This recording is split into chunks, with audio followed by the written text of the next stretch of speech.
بسم اللہ الرحمن الرحیم۔ السلام علیکم۔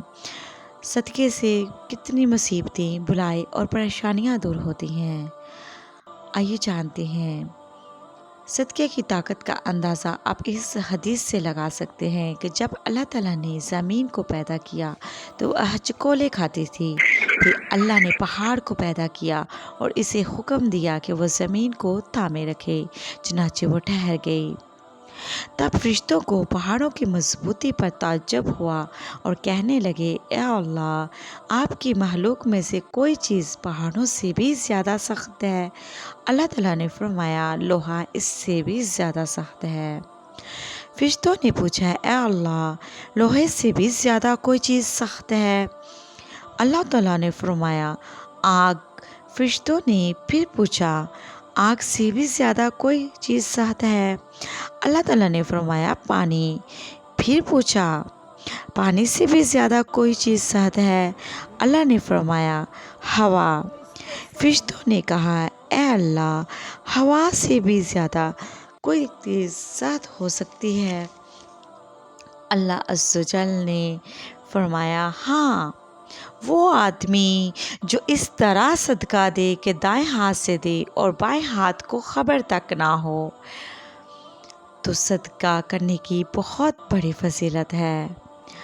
اور ایک اور حدیث میں اللہ عز و جل فرماتے ہیں، عرش کا سایہ جن 7 لوگوں کو نصیب ہوگا، ان میں سے ایک آدمی چھپ کر صدقہ دینے والا ہوگا۔ حضرت صلی اللہ علیہ وآلہ وسلم نے فرمایا، جب بھی آدمی ثواب کی نیت سے اپنے اہل و عیال پر خرچ کر لے گا، پھر وہ اس کے لیے صدقہ ہوگا۔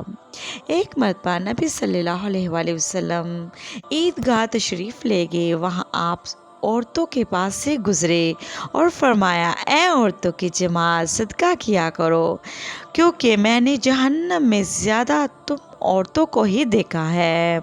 انہوں نے کہا، یا رسول اللہ صلی اللہ علیہ وآلہ وسلم، ایسا کیوں ہے؟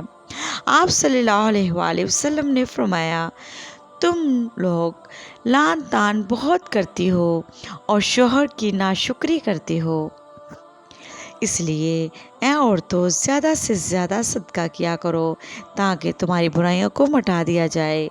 رسول اللہ صلی اللہ علیہ وآلہ وسلم نے ایک اور حدیث میں فرمایا، جہنم سے بچو، اگرچہ کھجور کا ایک ٹکڑا دیکھ کر ہی صحیح، یعنی صدقہ جہنم کی آگ سے محفوظ رکھتا ہے۔ ہمارے ارد گرد ضرورت مند لوگوں کو تلاش کر کے صدقہ دینا چاہیے، کیونکہ جب مسلمان صدقہ کرتا ہے تو وہ اس کے ذریعے 70 شیطانوں کے جبڑے توڑ ڈالتا ہے۔ نبی صلی اللہ علیہ وآلہ وسلم نے فرمایا، کسی بھی شخص کا صدقہ اس کی قبر سے گرمی کو دور کر دیتا ہے اور قیامت کے دن مومن اپنے صدقے کے سائے میں ہوگا۔ ایک بزرگ بیان کرتے ہیں کہ ایک دفعہ وہ سفر کی دعائیں پڑھ کر اور صدقہ کر کے گاڑی میں سوار ہو گئے۔ گاڑی چلنے کے تھوڑی ہی دیر بعد اس کا ایکسیڈنٹ ہو گیا۔ گاڑی میں کوئی بندہ نہ بچ سکا، مگر میرے صدقے نے مجھے بچا لیا، ایک بھی چوٹ نہیں لگی۔ بے شک صدقے کی طاقت کا اندازہ لگائیں کیسے انسان مصیبتوں سے بچتا ہے۔ اس ویڈیو کو آگے شیئر کریں اور میرے چینل کو سبسکرائب ضرور کر دیں۔ شکریہ۔